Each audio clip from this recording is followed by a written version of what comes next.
Meus irmãos, a graça e a paz do Senhor seja conosco.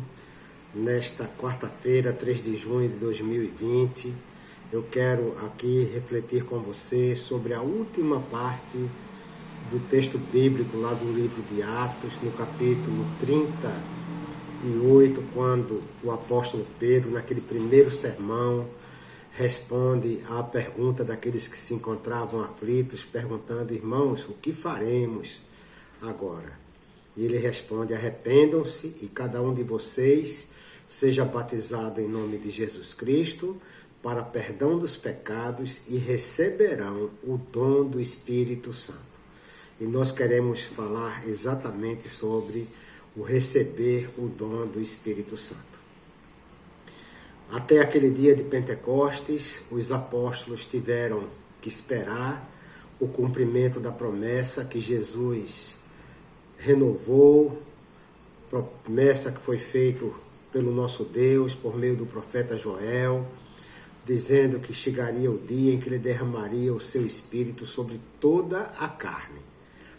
A palavra de Deus não foi colocada com limites. Deus não disse que derramaria o seu Espírito apenas sobre alguns, sobre poucos, mas disse que derramaria o seu Espírito sobre toda a carne.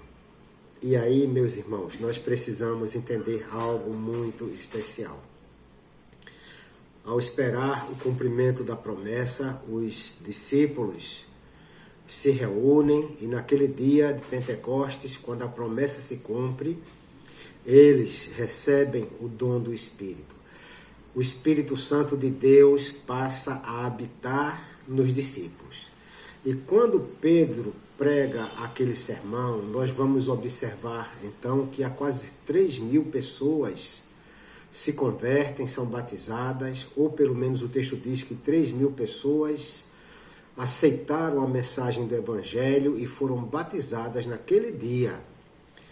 E eu creio, meus irmãos, que como uma proposta de Deus, uma promessa de Deus, aqueles 3.000 convertidos, se foram convertidos de verdade, passaram naquele momento a ser morada do Espírito Santo. Já não havia mais motivo para a espera. O Espírito de Deus é derramado porque a promessa já havia se cumprida. E assim deve ser na vida do cristão. Sempre que alguém se converte a Jesus, de imediato, eu creio que ele recebe o dom do Espírito. Recebe o Espírito Santo como o Espírito Consolador, o Espírito que passará a dirigir a sua vida. A partir de então, este passa a ser templo do Espírito, passa a ser morada do Espírito Santo.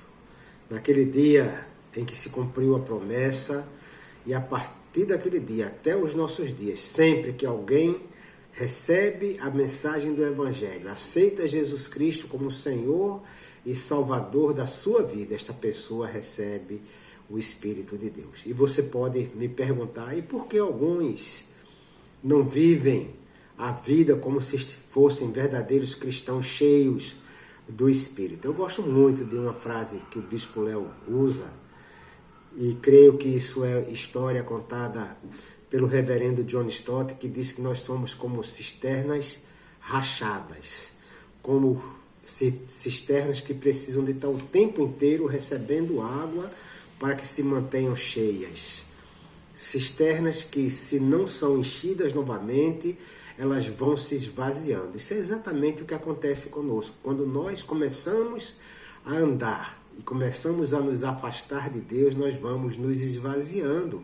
Isso não quer dizer que o Espírito de Deus deixou de habitar no crente, mas quer dizer que a plenitude do Espírito não mais é como nos momentos em que ele está sempre buscando a palavra de Deus, se alimentando de forma correta para que esteja sempre se enchendo.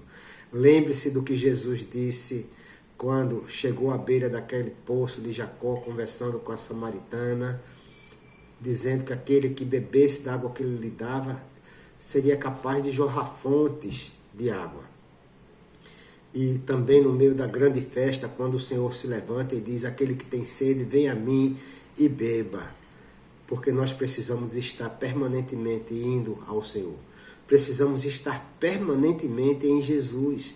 Precisamos estar permanentemente nos alimentando para que nós possamos transbordar e viver sempre na plenitude, cheios do Espírito Santo. A minha oração nesta noite é que você, meu irmão e minha irmã, possa estar ligado, conectado, ali buscando sempre momentos de intimidade com o Senhor, se alimentando da palavra, do bom louvor, da boa música, em oração, para que você se mantenha sempre cheio ou cheia do Espírito Santo de Deus. Que assim o Senhor te abençoe.